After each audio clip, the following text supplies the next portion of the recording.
of water droplets. We cannot wait to see what Crew-8 captures. As we get closer to launch, let's take a look to see what's in store for Crew-8 while on board the International Space Station.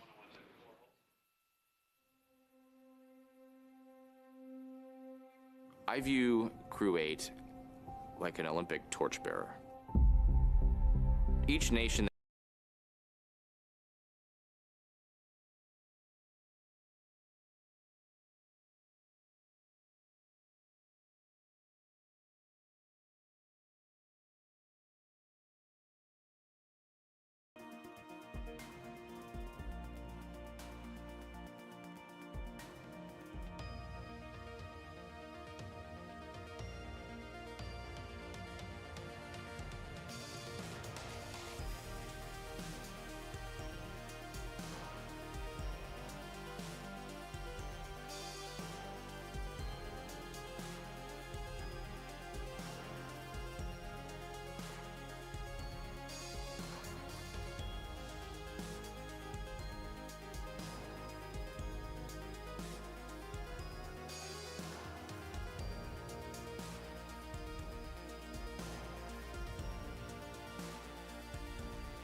The ISS is, I would say, a very critical stepping stone in human exploration beyond low Earth orbit.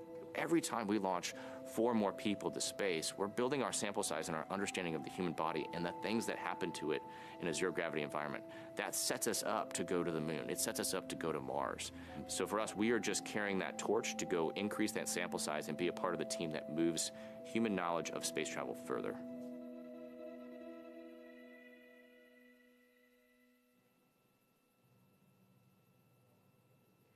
Reusability is the key to making spaceflight more routine and ultimately what will enable humans to become multiplanetary. Down at Starbase Texas, we're continuing to build, test, and fly Starship, the world's most powerful launch vehicle ever developed. It's a fully reusable transportation system and will transform how we access space because it's designed to carry a massive amount of cargo and large numbers of people to Earth orbit, the moon, Mars, and beyond, which will help continue driving down the cost per launch. Starship will be capable of carrying up to 150 metric tons to orbit and up to 100 passengers. We're still in the testing phase, but major milestones like flying at a high cadence, full system reuse, and on-orbit refilling are key priorities. We're also building a second Starbase launch tower to further increase Starship's flight opportunities. This will also allow for continuous upgrades to the towers while continuing to launch. Also in testing, our engineers are proving out all systems necessary to make a trip to the moon possible, such as propulsion, life support, and even the elevator that will take crew and cargo from the Starship hatch opening down to the lunar surface. In partnership with NASA, Starship will put the first Artemis astronauts on the moon. The vehicle will perform one uncrewed demonstration flight before the Artemis 3 mission, which will be the first human surface expedition since 1972. To that end, SpaceX has been hard at work getting Starship ready for its moon missions. With the ability to deliver cargo and people to the lunar surface, we'll be ready to help humanity build a sustainable presence on the moon and learn how to live off-world before the next steps to Mars. Just last month, SpaceX launched a lunar lander on Falcon 9 that became the first U.S. lunar landing since the Apollo program ended more than 50 years ago. That's right. On February 15th, as part of a commercial mission by the company Intuitive Machines, they sent a lunar lander to the surface of the moon. NASA was one of several customers to hitch a ride on the lander to deliver science and technology demonstrations to the moon's south pole. And it's part of the agency's commercial lunar payload services initiative to learn more about the moon before returning humans there under the Artemis campaign. Shortly after separation, Intuitive Machines captured this picture of its lander named Odysseus as it flew away from Earth. And then it took another photo 6 days later as Odysseus entered lunar orbit with NASA's 6 science instruments. And on February 22nd, Odysseus soft landed on the moon. NASA worked with Intuitive Machines to gather as much data as possible from its 6 payloads until the lander's solar panels were no longer exposed to light. When the time comes for humans to explore the moon and beyond, they'll have to take everything with them for a surface mission. Building bases or even cities will require huge amounts of cargo and eventually crew, and that's where Starship comes in. This year is shaping up to be a busy one for Starship. Right now we're getting ready for the 3rd test flight down at Starbase, Texas. Every launch and mission yields critical data for continuing to improve and pave the way for our future in space. And we look forward to eventual human missions to Mars, but right now we're paving the way with today's exciting mission, which will conduct over 200 scientific experiments and technology demonstrations, including new research to prepare human exploration beyond low Earth orbit and benefit humanity on Earth. But for now, I'll send it back to Megan and Raja at KSC. And since we're hoping to go farther into space than ever before, NASA is in the process of gathering as much data as possible to understand how long-duration trips to space affect the human body. For more on that, let's go out to NASA's Jasmine Hopkins, who's at a nearby launch viewing location here at Kennedy. Thank you so much, Megan. Yes, we're joining you from the Operations Support Building here at Kennedy, which is one of the main VIP viewing locations here. And joining us right now is Kristen Fogg from the Human Research Program at Johnson. Thanks for being here, Kristen. My pleasure, and thanks for giving me the opportunity to talk about the Human Research Program. Exactly. So I see the excitement in your voice. Tell us, what is the Human Research Program? What do you guys do? Well, it's really all about the human. So we really focus on the risk and how do we reduce risk for humans in space flight. So that can be things like behavioral health, so stress or sleep, physiological changes like bone, muscle, how does exercise impact that, nutrition, food, medical capabilities. It's really about how do we understand those risks, how do we counter those risks, we call those countermeasures. It's all about optimizing crew health and performance. Right, and there's a lot that goes into that, of course, the human body. And right now, one of the Human Research Program's long-standing experiments is called CIPHER. There's like 14 different experiments over a year. Tell us about that, and how is Crew-8 contributing to CIPHER? It doesn't seem like that long ago that I was standing here talking to you about starting CIPHER. We're really excited. Crew-8 is going to have our 3rd CIPHER subject. And just to kind of emphasize what you were just talking about earlier, 14 studies in 1 research complement. So that's addressing a lot of the risks that I was just talking about earlier about behavioral health and physiological changes. And really what CIPHER is designed to do is to say, how do we connect those dots? All of those risks, how do they interact and impact the human as a whole over a period of time? That duration piece is so critical about microgravity, and so we're really excited about this. Right, there's a lot of excitement that goes into this, and again, studying the human body, especially in low Earth orbit, because that's really a stepping stone. We want to go further to the moon and then on to Mars. So how is our research in low Earth orbit getting us there? Yeah, so, okay, well, as we talking about Artemis and for Mars, so we have these unique spaceflight hazards that the human may experience, and so that can be radiation, so solar radiation or galactic cosmic radiation, or distance from Earth, or isolation and confinement, the environment of the vehicle like sound and lighting, or the environment on a surface mission, so lunar dust or Martian dust. And so all of these hazards can impact spaceflight, but there's also extended time in microgravity, and the International Space Station is such a wonderful lab for us to understand microgravity, the changes in the vestibular or sensory motor function, that motion sickness. CIPHER is really helping us to understand a lot more about all of the changes to microgravity, so we can start actually using station to really help us get ready for those exploration missions and really help reduce those risks. Yeah, there's a lot that's going into this and a lot that the Human Research Program is doing. Thank you so much for being here to represent them, Kristen. Really appreciate it. It's my pleasure. Of course. All right. We're going to toss it back to SpaceX at Hawthorne, California.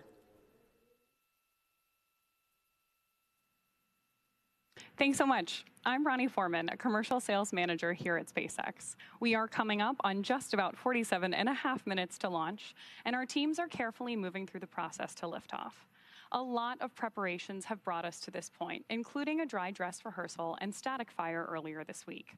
Now, as Megan noted at the top of our webcast, we did stand down from a launch attempt yesterday due to weather. But for now, everything looks great for launch tonight at 10:53 p.m. Eastern. Now, next up, in just about 2 minutes, our launch director will check in with the team for readiness, both for prop load and for launch. The 7 SpaceX responsible engineers, often called REs, indicate that they're go by voting electronically. The launch director will also check in with the Dragon mission director and NASA launch manager to make sure they're ready to move forward as well. And as Jesse mentioned earlier today, the Dragon launch team, as well as key NASA launch members, are in the Launch and Landing Control Center at Hangar X in Florida. On your screen right now, you have that beautiful nighttime view of the Dragon spacecraft with the white crew access arm still in the service position. Right now, Crew-8 is on board Dragon, waiting to get the green light to stow that arm for launch and arm the launch escape system. Once the launch director gives the go-ahead, we should get a good view of that access arm moving away from the spacecraft. The range also continues to be go for launch tonight, monitoring the clearance area surrounding our launch pad, as well as the air and sea space along the flight corridor. At Kennedy Space Center, weather is looking good for launch, although we are continuing to monitor some potential inland storms that could trigger our anvil cloud rule. And if you're joining us on the Space Coast, you know it's about 64 degrees outside with light ground winds. So overall, we're looking good for launch in just about 45 minutes, with again, less than a 10% chance of weather violation. Downrange landing zones, if needed in the event of an escape, are also go. Our teams will be staffed around the clock in mission control to monitor Dragon, not just today, but throughout the entire mission, from liftoff to Crew-8's arrival at the space station, all the way through splashdown when the astronauts come back home. On console and mission control, which you have a view of on your screen right now, there are 6 key positions. The mission director is in charge of the room and tasked with making real-time decisions to ensure mission success. The person that you may hear talking to the astronauts is the crew operations and resources engineer, who you'll hear us refer to as the core. And the 4 additional team members are focused on vehicle systems, including avionics, navigation and control, software, propulsion, life support, and communication with ground support teams. Now, apart from mission control, our Falcon 9 team is also currently located in the Launch and Landing Control Center at Hangar X. Now, with less than an hour until T0, all teams are settling in for final checkouts, propellant loading, and liftoff.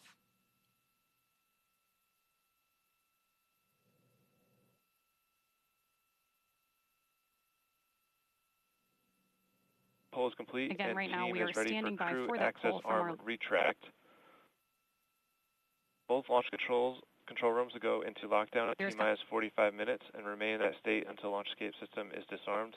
All operators are to remain in their console and maintain a sterile cockpit until MD confirms successful disarming the launch escape system following orbit insertion or propellant offload in the event of a scrub.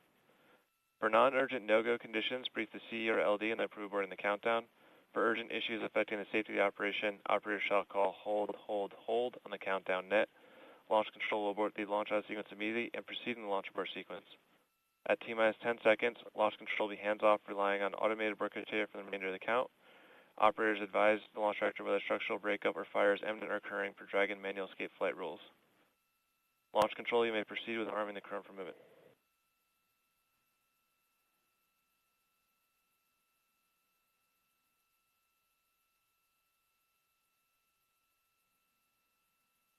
Crew arm status has started. And with that, we are moving forward toward launch.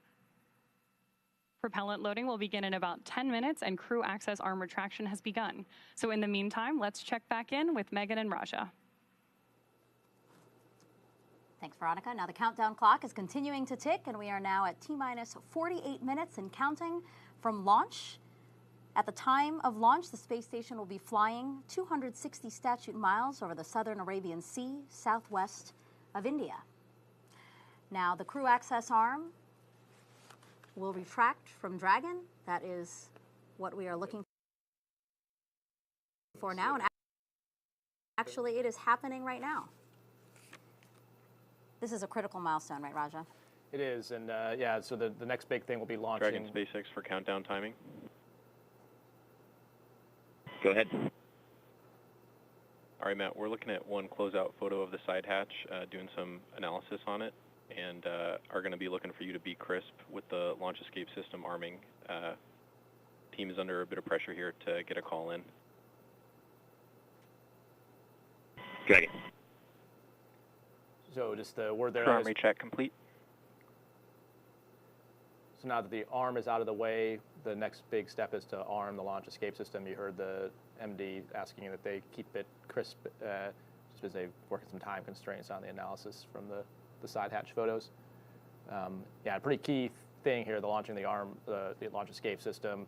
The crew will actually hear a number of valves, thunks and thuds, as the Super Dracos we talked about earlier.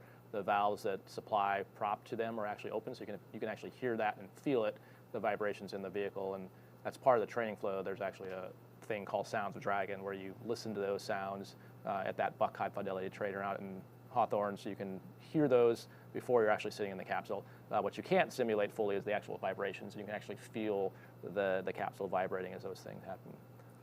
Now, the launch escape system obviously built into Dragon to remove the crew, to pull the crew away from Falcon 9 either on the pad or during flight if there were to be an issue. Why isn't the launch escape system armed sooner, Raja?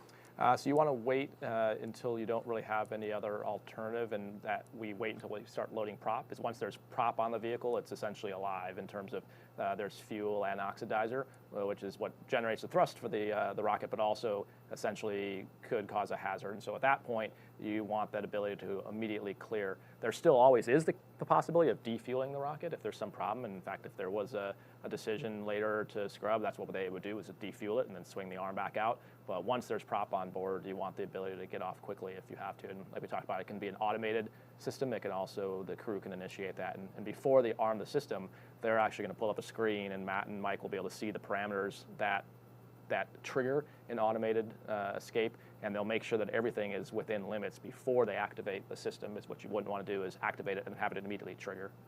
And so right now, the only way off the capsule is the launch escape system, right? At this point, they can still, there's two ways, exactly. So there's a command called emergency egress that initiates the crew access arm to swing back, and then you would unstrap normally and get out. There's also the launch escape, but you always retain the ability to hit the emergency egress, because there could be a case. Dragon SpaceX, expected decision at T-minus 37 minutes.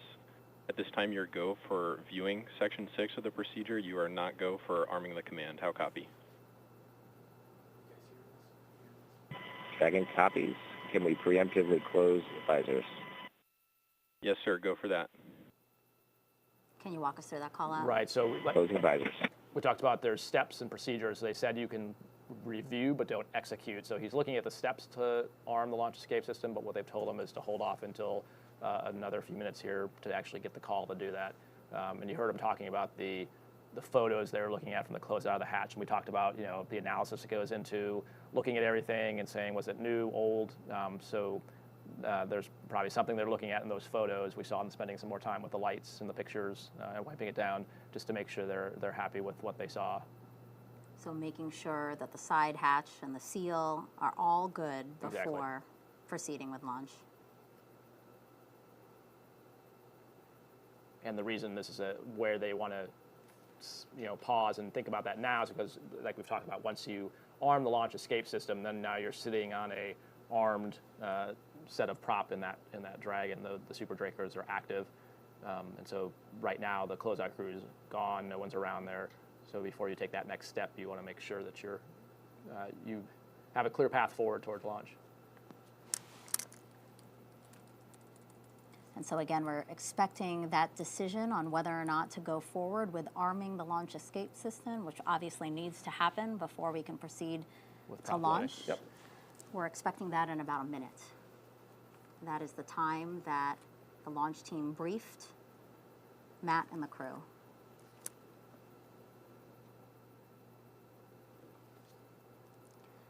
And so arming the launch escape system was supposed to happen around T-minus 39 minutes. Obviously, if it happens, it were to be later.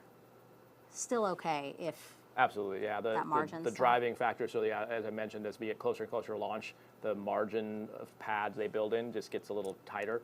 But yeah, the driving factor is how long does it take to get the fuel and the oxidizer into the Falcon 9 before launch time. And as long as the launch escape system is armed, which is a pretty quick command and pretty instantaneous for those valves to change, it's more that they have to back out how much time does it take to fuel the rocket and make sure they preserve that amount of time. Again, we're going to stand by for what we expect to be a decision. Dragon SpaceX, at this time your go for 6.4 arm launch escape system. Team is confident that we understand the issue well enough to proceed into LES arm, and it's within existing analysis. Dragon copy. Go to close heat visors. Visors closed, so we are arming the launch escape system. Copy. And with that call out, again, arming the launch escape system, one of the major milestones before liftoff today at 10:53 p.m. and 38 seconds Eastern Time from Kennedy Space Center here in Florida to send 3 astronauts and 1 cosmonaut to the International Space Station. This is the Crew-8 launch, and you're watching the live broadcast of it. So you heard the acknowledgement for them to go ahead and complete the procedure, so you expect that you'll hear some launch escape system is verified armed.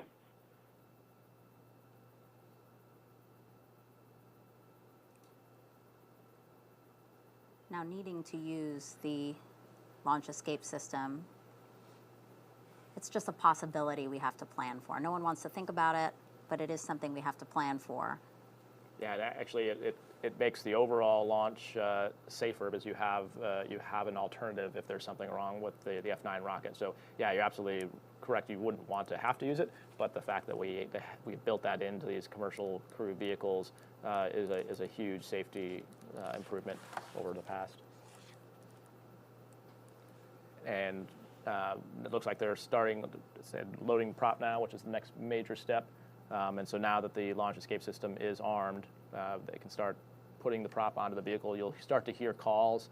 And again, the crew can actually feel some of these things. They don't actually have direct insight into the actual fuel levels inside the Falcon 9, but they have a timeline inside the Dragon that gives them a sense of propellant load has started. There's a call out confirming that propellant load has started on schedule at T-minus 35 minutes from liftoff. And so at this point, the crew, like I mentioned, with the launch escape system armed, is pretty much in flight mode. So they're watching the timeline and will be monitoring the calls they get from the ground as that kind of layout if the prop loading is happening according to timeline. And then for us watching on TV, a really super easy way to see how full it is just as the condensation comes off the rocket. That gives you a sense of how far up the fuel has filled inside the tanks as the cooled fuel and oxidizer go into the tank and then evaporate. Yeah, right now we have RP1 or rocket-grade kerosene going in, and also liquid oxygen loading on the first stage.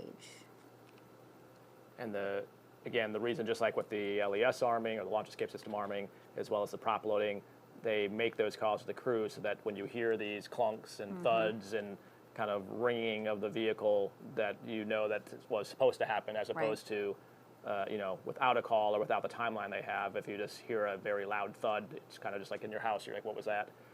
So this just kind of keeps everyone in sync as to the things they're seeing, feeling, and hearing are normal.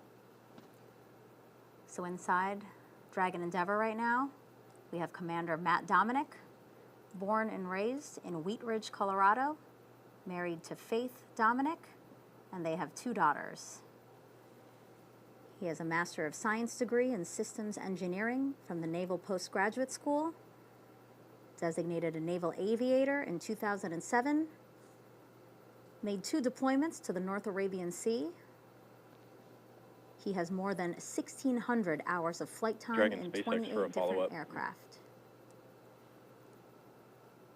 Go ahead. Yeah, hey, want to get back with you and chat about that LES arming time pressure. Summary, we saw a small crack on the side hatch seal at the top of the hatch. Main concern is re-entry heating soaking through a damaged seal. We do believe the crack is small enough to be bounded with margin by existing analysis, but the team is still working it and double checking. How copy? Second copy.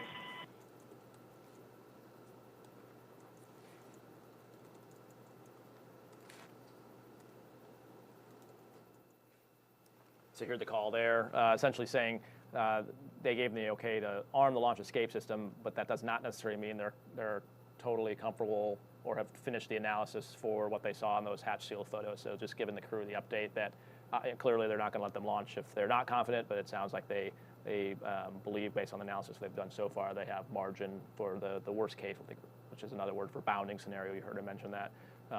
But basically what they're doing now is prop loading in parallel with that.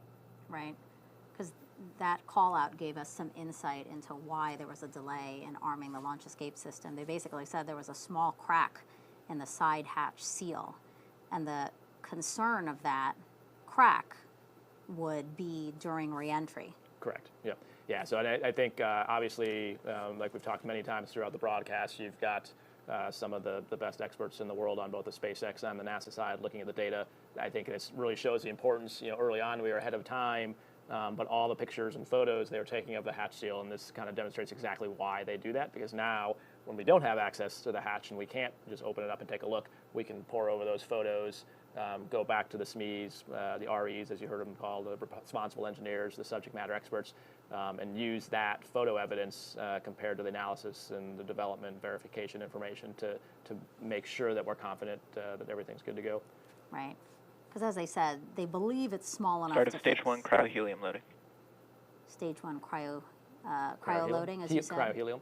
Yeah. Yeah, so helium, so you mentioned before, there's RP1 is the fuel, and then liquid oxygen is the oxidizer. What pressurizes those propellants is helium. So not only do you have to load the fuel, the oxidizer, but you also have to load gas to then push those fuels into the engines. T-minus 30 minutes, 19 minutes and counting to T0.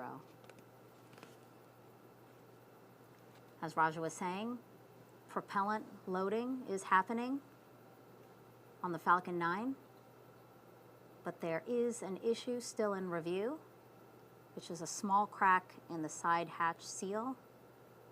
The team briefed the crew just a few minutes ago, saying that they are reviewing it, but they believe it is small enough to fix. And that is why propellant loading continues. Correct, yeah.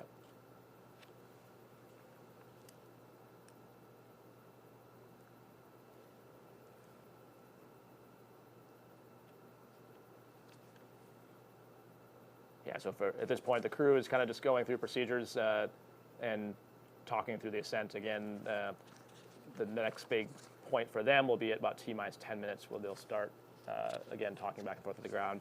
Sounds like maybe they might get an update as well, as my guess. They'll probably get an update about that point from the ground control team.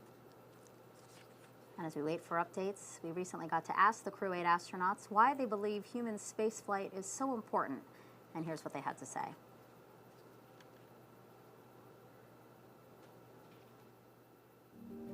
Everything we learn on space station enables our technology, it increases our knowledge, and it burns down our risk as we go further. As explorers, we're looking at ways to further human knowledge, human experience. Как сказал однажды Константин Эдуардович Циолковский, наша Земля — это колыбель человечества. Но не может человечество все время оставаться в колыбели. Поэтому именно за счет того, что мы нарабатываем сейчас пилотируемыми полетами. People are so different on Earth. The more people we get into space, the more things we learn about what happens to their body in space, the more we learn to move humanity further to the moon and then ultimately to Mars. The experiments that we'll conduct help with radiation, how to grow plants in space, how to get the human body to last longer outside of Earth's protection. In zero gravity, we've actually discovered physiological processes, how the body works, that we didn't even know existed without finding them first in space. That includes mechanisms to lower your blood volume to adapt to a weightless environment, mechanisms that store sodium in your body, which we didn't know existed. existed, ways that the human can control its cardiovascular system that we didn't know existed. Every single human that's ever been born and ever died has all happened on our planet Earth. And if we want to continue the light of consciousness further, we need to make ourselves multiplanetary. Go further we will, go further we must, but we want to have that deck stacked in our favor as much as possible, and our mission will definitely contribute to that. T-minus 27 minutes and 10 seconds and counting to launch. Let's head back to Jasmine Hopkins, who's now with NASA Administrator Bill Nelson and Deputy Administrator Pam Melroy. Thank you so much, Megan. As always, it's an honor to have our NASA leadership here for a launch. And of course, we know there's a couple watch items right now with Crew-8, but both of our leaders right here have been to space before. So actually, can you guys talk about why safety is so paramount in human spaceflight? Well, you're dealing with a very unforgiving environment with a lot of explosive power, and you're defying the laws of gravity. And as a result, everything has to be right, so you don't launch until it's right. Now, Pam is an astronaut space shuttle commander. She's flown 3 times in space. I've flown once. And you've been through this many times. You didn't have as many scrubs as we had on ours. We got in, strapped in, ready to go, and scrubbed 4 times over the better part of a month. But that pretty well tells you you don't launch until it's right. Mm-hmm. Yeah, that's right, Bill. I had several scrubs of my own, delayed 6 days for my first flight, 3 days for my second, had a couple of strap-ins. You're right, not as many as you. But I think, it's important to remember that the crew is very focused on their mission on the space station, and it's not like they're saying, hey, I've got to get home for something. They're going to wait until they're safe, and that's Stage the way 2 we cryo feel helium too. loading has As started. Bill said, a lot of things have to go right, and we're going to keep safety number 1. Right. Thank you so much for mentioning that. And of course, we're on our 8th rotational flight with SpaceX. It feels like just yesterday, Demo 2 launched. So can Bill Nelson, can you speak to the progress of the Commercial Crew program? Well, it's unbelievable. Just think how much the cost of launching has come down as a fact of reusing the rockets. And just the Falcon 9 has been such a proven workhorse. This past year, they launched Falcon 9s, if you can believe it, 96 times. This year, they're going to launch 146 times, and next year, 200 times. Wow, it's a workhorse. Oh yeah, it definitely is. And we've had a lot of success with SpaceX already this year with the launch of PACE to help study our climate. We also had a successful landing on the moon for the first time in over 50 years. So Pam, can you speak to what's next for SpaceX and NASA together? Well, Jasmine, it's amazing what's coming up. First of all, the crew is going to have a very exciting increment. They have over 200 science experiments that they'll be running, including several medical experiments that will benefit all humanity. But while they're there, they're going to have some very exciting visitors. We're really looking forward to seeing Sonny Williams and Butch Wilmore launch on the Boeing Starliner on the first crewed flight test of that brand new human spaceflight vehicle. They'll be visiting the station. And then, if we stay on schedule, this increment will also see a new cargo vehicle going up with Sierra Space's Dream Chaser. And then you look at the rest of what we're doing in science. We have an eclipse coming up. It'll be the last eclipse visible in North America for almost 2 decades. And then we'll be launching NISAR, which is our partnership with India to look at the Earth. And we also have the X-59, our new X-plane, quiet supersonic boom coming up. And then, of course, the Artemis II crew, you're going to be seeing a lot of them down here in Florida as they're training for their mission next year. Right. This is a pretty thrilling year. We got a lot going on. It really is. There's so much going on, but of course, we still want to keep our eyes right now on Crew-8. So thank you so much, Bill and Pam, for joining us tonight. We really appreciate it. Thanks. All right, our friends at SpaceX, back to you.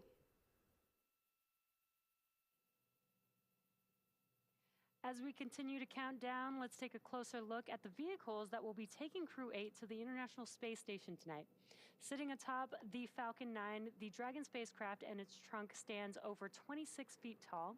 There are 2 windows on the spacecraft, plus 1 under the nose cone. The nose cone opens shortly after launch to expose the forward bulkhead thrusters and docking mechanism that will connect with the space station. Dragon's trunk holds solar cells, which power Dragon while it's in free flight. The trunk can also carry unpressurized cargo. And Dragon has 16 Draco thrusters that can be used in space to help navigate the spacecraft to its destination, each providing 90 pounds of force. That doesn't include the 8 Super Draco thrusters used for an abort, which are no longer active once the crew is in orbit. For those of you following along, you'll know that the Dragon spacecraft has played a significant role in advancing our future in space by safely transporting crew to and from the space station. There are currently 4 Dragon spacecraft supporting human spaceflight missions that have docked to the station: Endeavour, Resilience, Endurance, and Freedom. Crew-8 will fly aboard Endeavour tonight, which previously flew NASA's SpaceX Demo Mission 2, Crew-2, and Crew-6, in addition to Axiom's first mission, the very first commercial astronaut mission to the International Space Station. Altogether, the reusable Dragon spacecraft has completed 7 human spaceflight missions on behalf of NASA and visited the space station 38 times under NASA's commercial resupply and commercial crew programs. As always, Dragon will be delivered to orbit today by SpaceX's Falcon 9 rocket, which provides 1.7 million pounds of thrust on its first stage thanks to its 9 Merlin M1D engines. Once the first and second stages separate, these engines are also used to help land the first stage. The first stage will perform 3 burns as it makes its way back toward Earth today. First is the boost back burn, and that's where 3 of the M1D engines will reignite to help flip the first stage around to head back to the launch site. The second burn is the entry burn, and that's where a single engine will reignite to help slow Falcon 9 down as it prepares to enter the Earth's atmosphere again. Finally is the landing burn, and that's where 3 engines will slow down the rocket enough to perform a precision landing back down on landing zone 1. Meanwhile, the second stage continues to orbit, powered by 1 single Merlin vacuum engine with over 220,000 pounds of thrust. The second stage will secure Dragon's entry into low Earth orbit. And we did just hear that call out that stage 1 RP1 load is complete. That's great. We're continuing to check through these milestones, now almost less than 20 minutes until tonight's launch. So again, the second stage will continue to secure Dragon's entry into low Earth orbit before separating, leaving Dragon to continue its journey to the space station on its own thrusters. About 40 seconds after separation, Dragon's nose cone deploy sequence will begin, which exposes its guidance navigation controls that help Dragon autonomously fly to the space station. With T0 coming up in just about 19 minutes and 30 seconds, our teams at the Cape and Hangar X are doing a series of system checks to ensure Dragon and Falcon 9 are ready. Let's check in with Ronnie for a quick status update. Ronnie? Thanks, Jesse. We are still looking good for an on-time launch about 19 minutes from now, and we'll keep monitoring all the vehicle systems as we get closer to liftoff. Both Dragon and Falcon 9 continue to be healthy. So as we continue to listen and watch the countdown, our teams are continuing to prep the vehicle for flight, and propellant loading of both RP1 and liquid oxygen began at T-minus 35 minutes. We also heard the call out a few minutes ago that the launch escape system is now armed. The range, which is monitoring keep-out zones, among other key flight requirements, also continues to report no issues, as they are go to support tonight's launch. Weather also looks good, and we are still tracking less than a 10% chance of violation at our target liftoff time. As a reminder, today we do have an instantaneous launch window, driven by the orbital mechanics constraints of 2 spacecraft meeting in orbit. The technical term for that meeting is called a rendezvous. The reason we need to launch at a specific time is because Dragon is basically trying to catch up to the ISS, which as we speak is orbiting the Earth at more than 17,000 miles per hour. That means we have to deliver Dragon to the correct orbit, and we also need to time its trajectory relative to the orbiting laboratory so that they are in the same place in orbit at the same time. A precise liftoff is crucial for achieving a timely rendezvous between Dragon and the space station.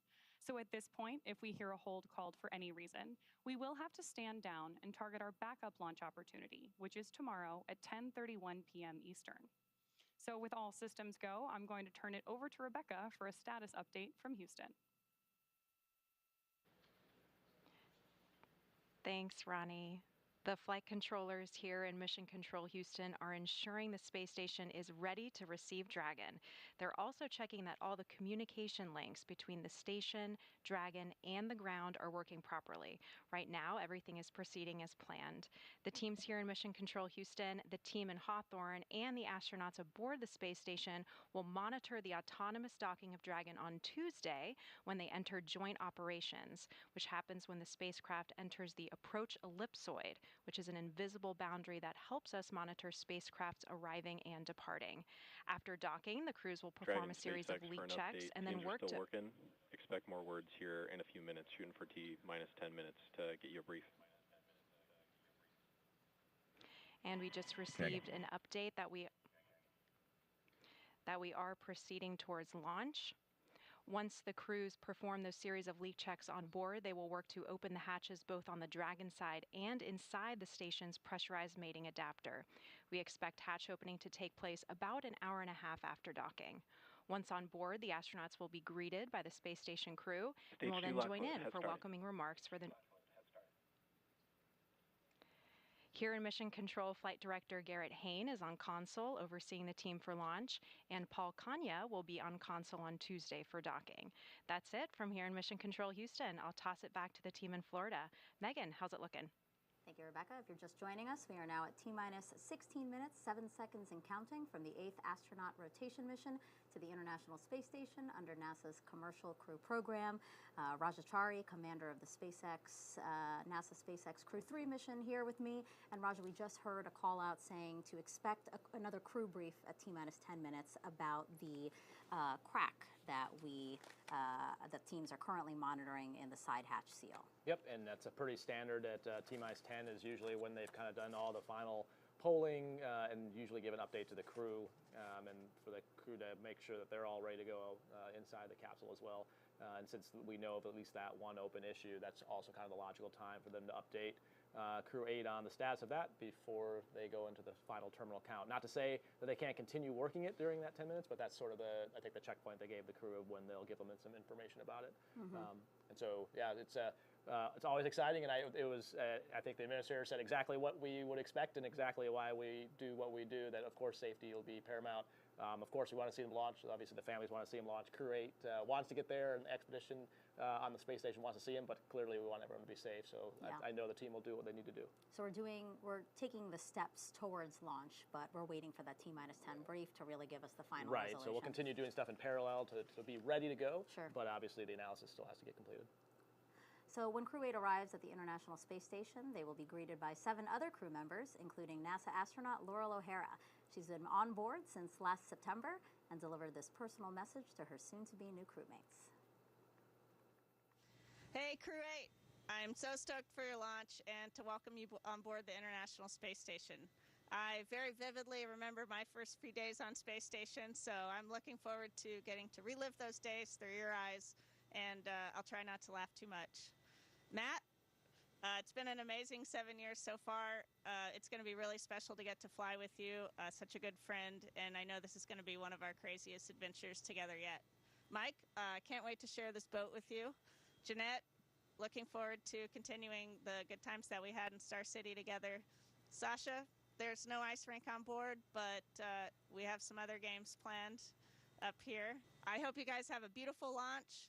I hope you enjoy the special time that you're going to get to have in Dragon together orbiting Earth.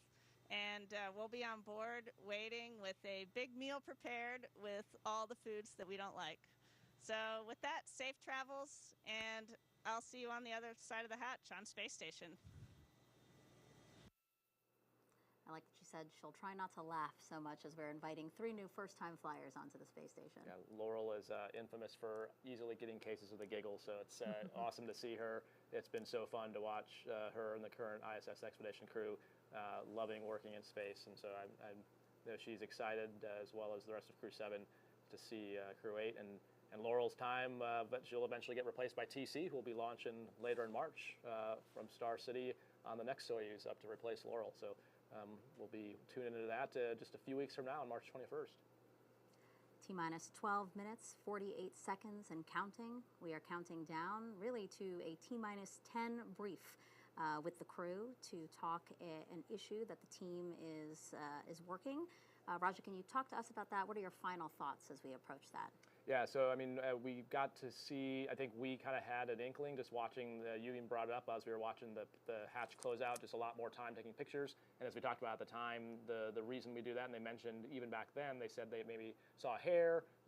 And so as they go through and analyze those pictures, it sounds like, at least from what we could hear on the loops we can hear, and there's probably a whole bunch more going on in the background, that they're doing some analysis to see that a crack they saw in one of the photos, it sounds like.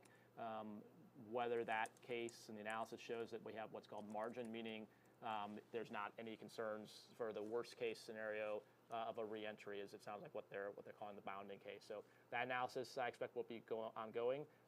It would not be unusual for them to tell the crew, even at T-minus 10, like, hey, we're still working it. We'll get you an update prior to launch. Because again, the more time you buy the team to do the analysis, the more conclusive of a recommendation they can come to. So I would expect them to be poring over that data, and like we talked about earlier in the show, that's why that's why we have all these teams here looking at the data. Sure. There's no more important thing than the human and human space flight, and so we want to be absolutely sure that they are good to go on their way to the space station. And when we take that wide shot of Falcon 9 on the pad, we see a lot of venting happening. Again, propellant loading continues. Dragon SpaceX for a follow-up. Go ahead. All right. We are confident that we understand the issue and we can still fly the whole mission safely. We're comfortable proceeding because the condition is bounding by existing analysis, as already mentioned. Additionally, we expect the gap created by this crack in the seal to close as the material will swell with reentry heating. And finally, it's on the lower heating side of the vehicle during reentry. The engineering team here is comfortable proceeding. How copy? Dragon copies. Okay, so with that, Crew-8, confirmed displays are configured for launch. All right, so with that, it seems like we are go for launch. The team telling the crew they are confident. SpaceX Dragon, displays are configured for launch. Crew-7, this is Crew-8, we're coming for you. It's time for Crew-8 to relieve you of the watch onto the International Space Station. SpaceX Dragon, we are ready for you to cast off the strongback and launch Dragon Endeavour on its 5th voyage. There you have it, the team confident that they can fly this mission end to end. So now, in this final stretch of the countdown, we're going to turn it over to Sandra and Ronnie at SpaceX headquarters in Hawthorne, California, to take us through launch and ascent. We copied all. Godspeed, Crew-8.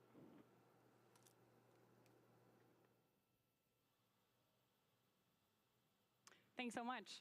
So with that and Crew-8 sounding excited for liftoff, our next major countdown event will be around the T-minus 9.5 minute mark, when the Falcon 9 launch commit criteria get checked by computers.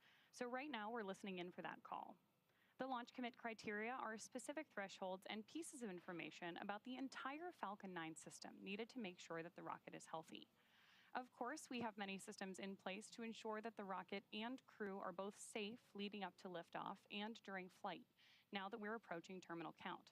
Our teams are performing all those final checks before launch.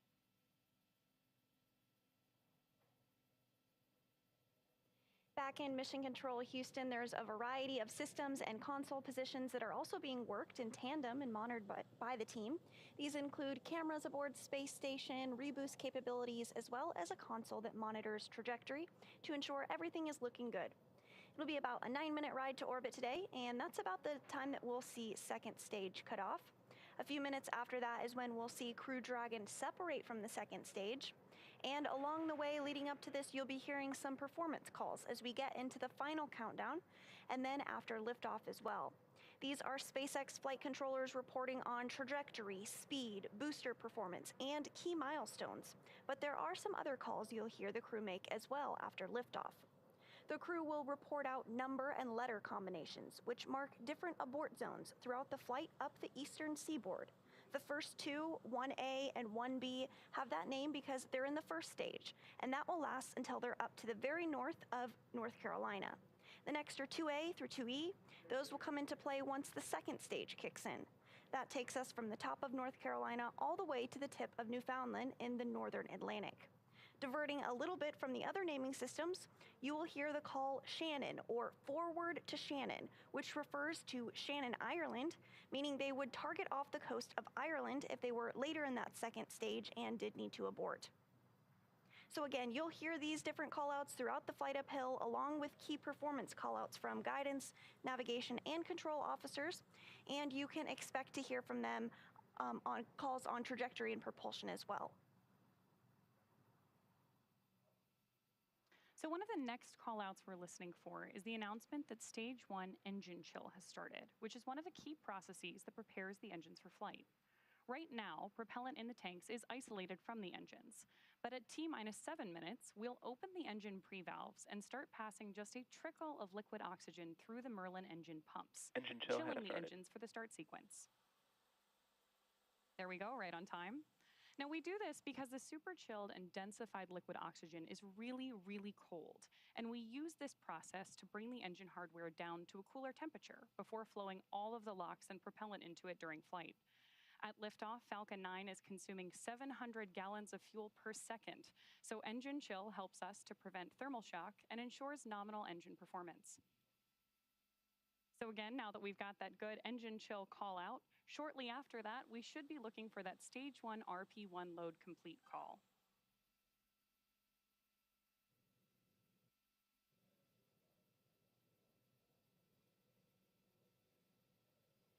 So with that engine chill now underway, we're looking ahead to the call out that RP1 load is, and there you heard it, RP1 load is complete. RP1 is densified kerosene or rocket fuel that will propel the crew into orbit. All of that RP1 is now loaded into the first stage, and we did hear that the second stage was completed a short time ago as well. We're still loading liquid oxygen on the first and second stages. This is the oxidizer needed to combine with the densified kerosene that just finished up loading. Coming up, we'll hear the call for Dragon to configure for terminal count and then transition over to internal power. Then we'll hear the propellant tanks on Falcon 9 are getting ready to pressurize, adding some additional rigidity and structural support as we get ready for the strong back to retract. At first, it will move just a couple of degrees, and then we'll see it swing open completely the moment of liftoff. That strong back provides access to Falcon 9's fueling lines and umbilicals for both prop load and the different gases being loaded on board.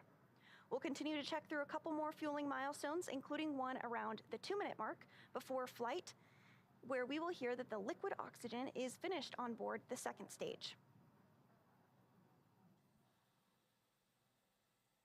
Dragon is then configured for terminal count. Falcon 9 tanks pressurizing for strong back retract. And we did just hear that call out. Dragon is in terminal count. The onboard computers now are taking control of the spacecraft. The first stage will finish liquid oxygen loading in about 3 minutes, followed by completion of second stage LOX loading 1 minute later. Strong back retract has started.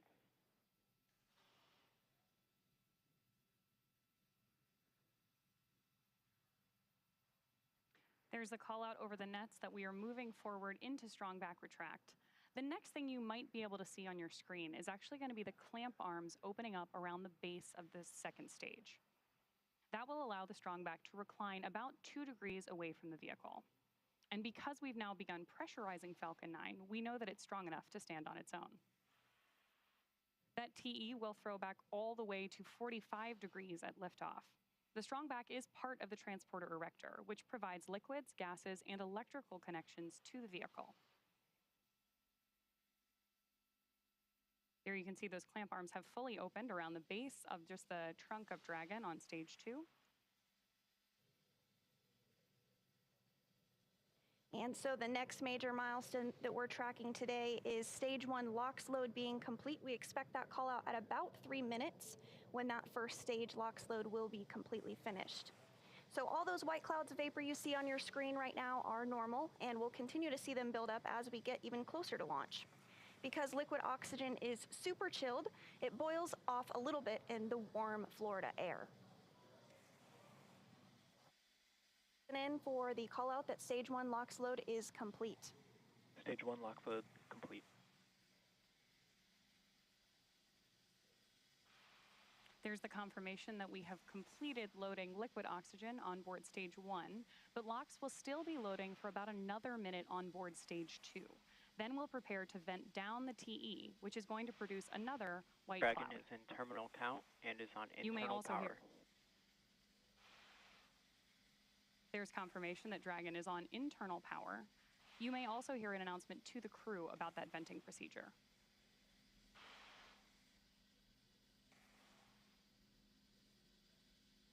So everything continuing to go as planned this evening. We are now 2 minutes and 20 seconds away from the launch of Crew-8. Standing by in about 15 seconds, we should hear the call out that the second stage LOX load is complete and that Dragon is in auto idle.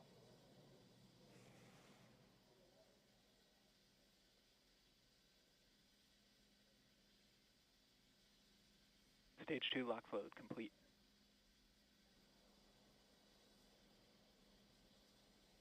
And with that, you did hear that LOX load is complete. Gas closeout has also begun, so we're now isolating all the feed lines for the different gas systems from the Falcon 9 rocket. They'll then get great news, continuing to move towards launch, and you could even hear some of those gases being vented over just shortly. And you can hear it even better now.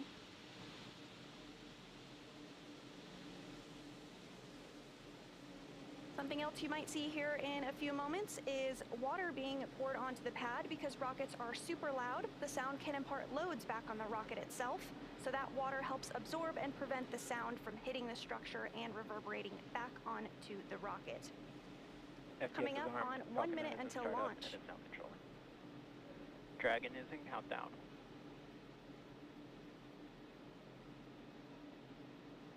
The flight termination system is armed, and we are in Dragon, countdown. SpaceX, go for 45 launch. seconds.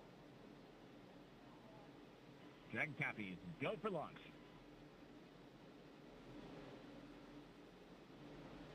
Reports go. Crew reports go. Now T-minus 30 seconds. about 30 seconds away from liftoff.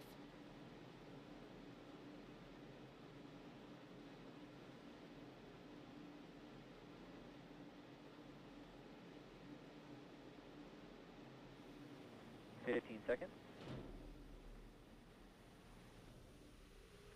T-minus 10, 9, 8, 7, 6, 5, 4, 3, 2, 1. Ignition. Engines full power. And liftoff of NASA Crew-8. Go Falcon, go SpaceX, and go NASA.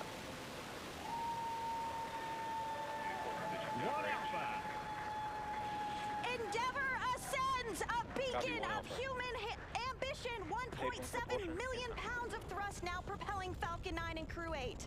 Vehicle is pitching down range.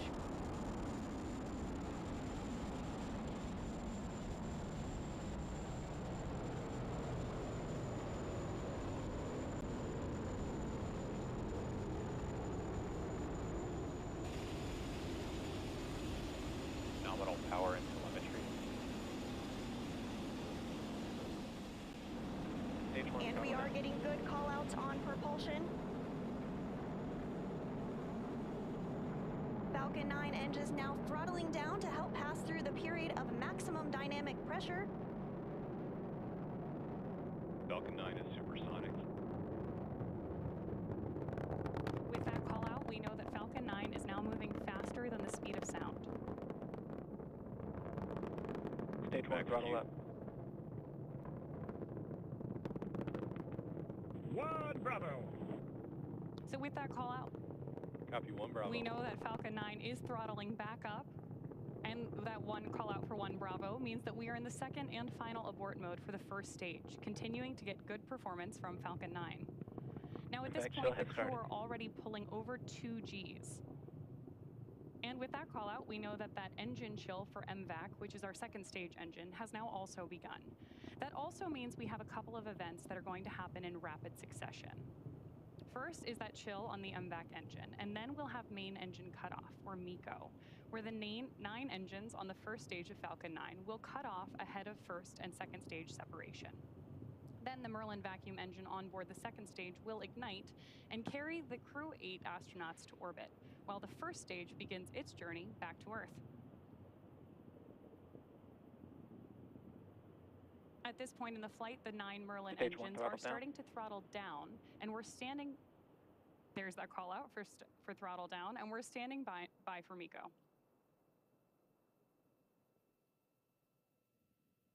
MECO. Stage separation confirmed.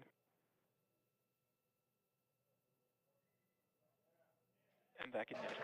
2 Alpha. Copy 2 Alpha.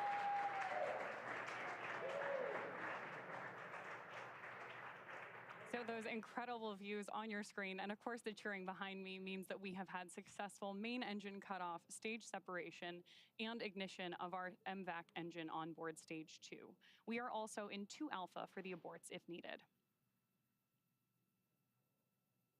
Of course, that second stage is being illuminated on the right-hand side of your screen by our single Merlin vacuum engine on board stage 2. Now, the next milestone we're tracking is the stage 1 boost back burn on the left-hand side of your screen. And we are expecting completion of that burn in just about 10 seconds.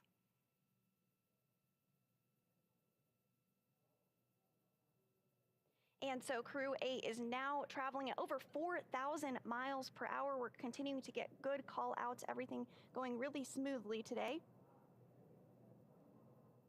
That second stage will continue firing until we reach about 8 minutes into the flight. Dragon SpaceX, trajectory nominal. Dragon. Good performance on the lone Merlin vacuum engine on the second stage. The crew's G-load dips right when we hit the separation event, and it's going to continue to build up now. Again, we just heard another call out for nominal trajectory. That was the guidance, navigation, and control officer stating nominal trajectory, or everything is looking good. Dragon is pointed in the right direction, continuing its flight uphill. This second stage will continue to fire until a little over 8 minutes into the flight, accelerating Dragon to more than 17,000 miles per hour and placing the crew in orbit. Right now, the crew is traveling at 4,500 miles per hour and is over 93 miles in altitude. That single Merlin vacuum engine can produce over 220,000 pounds of thrust in the vacuum of space, and you really see it doing the heavy lifting right now. So while Crew-8 continues on its way to the International Space Station, the first stage booster is on its way back to landing zone 1. SpaceX, trajectory nominal. Confirmation there that the trajectory for both vehicles is looking good. Now, the first stage has a couple of events itself in order to land.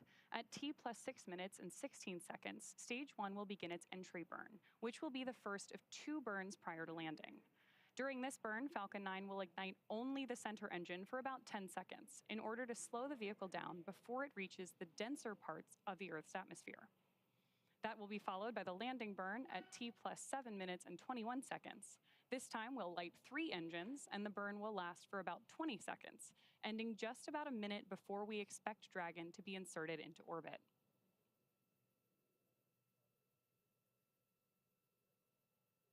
And so we did also hear a couple of different ground station call outs like Bermuda. That is one of the ground stations that we're receiving telemetry from, and everything continues to look really good with the trajectory. The crew now traveling over 6,000 miles per hour.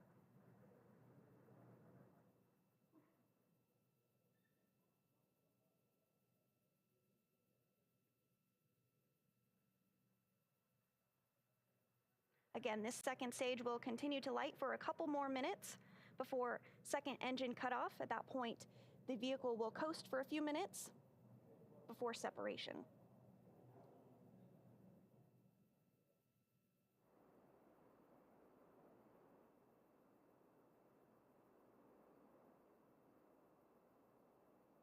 And it looks like we're starting to get some views of the Florida coast there on the first stage as it continues to make its way back to Earth. Dragon SpaceX, trajectory nominal. Continuing to get good call outs, everything going smoothly. Now almost 7 minutes into the flight of Crew-8. So the next milestone we're standing by for is Stage 1 landing burn start. Again, as Stage 1 approaches the Space Coast to touch back down at Landing Zone 1.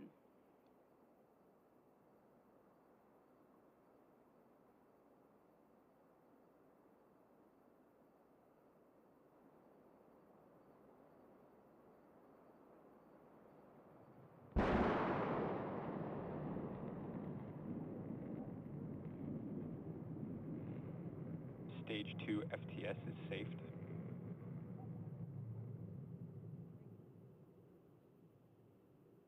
And it is great to see that first stage back on.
So right now, the second stage is performing a series of checkouts as we prepare to separate Dragon from Stage 2. And so we will see that separation coming up in just a couple of minutes, after which a number of activation checkouts occur automatically. First, we'll be checking out 12 of the Draco maneuvering thrusters all around the service section of the Dragon spacecraft. And then we'll also begin to get ready for nose cone opening. Nose cone stays closed for the flight uphill to help protect all of those guidance, navigation, and control sensors. It also covers 4 of the Draco thrusters that will be used for the majority of the different phase burns, requiring Dragon to catch up to the International Space Station. So we are standing by for Dragon separation to occur here in just about 30 seconds from now. Of course, the view you have right now on your screen, actually now that our view has transitioned, you're getting a great view of Dragon's heat shield. This camera is on top of Stage 2 and looking up into Dragon's trunk.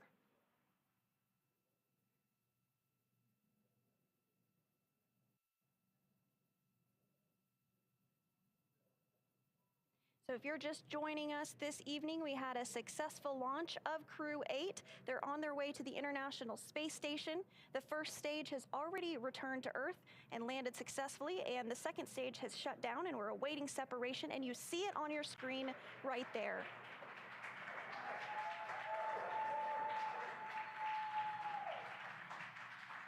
Dragon and Endeavour now flying free. Dragon, SpaceX, this is your launch chief engineer. Go ahead. Welcome to orbit. It truly is our greatest honor for you to trust us to launch you into space. It's been a pleasure working with you, and we trust that all the science and work you're about to do will continue to move humanity further towards the stars. We hope you enjoyed the ride, and thank you for flying on Falcon 9. Please send our regards to Crew-7, and make sure to remind them you just wanted to be fashionably late. I'll hand it off to the launch director for a few words. Dragon LD, I hope the ride was as awesome as a Cybertruck. Have a safe journey to the space station, and we look forward to seeing you when you get home. Thank you for flying SpaceX.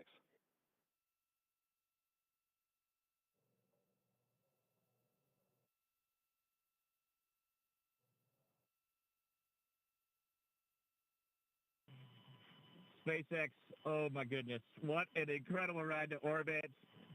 I'm both glad and not glad that you don't have a copy of our ICS. The cheers the whole way up are incredible. A big thank you to SpaceX for incredible instructors. Tyler, I'm talking to you and your team right now. Incredible instructors, engineers, and operators. They're the reason we are now safely in orbit. A thank you to NASA, Roscosmos, CSA, ESA, JAXA, who work together to make the International Space Station work for us all. And of course, big thank you to my family, friends, and mentors who are the reason we're here today. Over to you, Mike. Yeah, hey, it's just to let you know, it's kind of like a roller coaster ride with a bunch of really excited teenagers. Just want to mention the NASA community is just a really warm but steely-eyed family that does amazing things, and it kind of hugs you, but it pushes you into the unknown while watching your back. It's really been an incredible place for me to grow over these past 30-plus years, and now I'm really honored to fly this new generation spaceship with this new generation crew. Thanks to my own family for tolerating my otherworldly habits. Thanks to NASA for being the backbone of exploration that we are. And just thanks so much to our friends and colleagues at SpaceX for the awesome ride. It's great to be back in space again. And I would like to second Mike and Matt's words. I'm super excited to be here. And, I need to hear, and the words that come to my mind is that I'm so grateful and I'm thankful for everyone who got us to this point. There's no way we would have been able to do this without all the people, from all the instructors, from all the people supporting on the ground, to the folks in the kitchen who kept us fed, and Lou's out at SpaceX. I'm so grateful for everyone, and I just want to give a big thanks to my family and friends who came from all over the world to see this. Thank you for supporting me.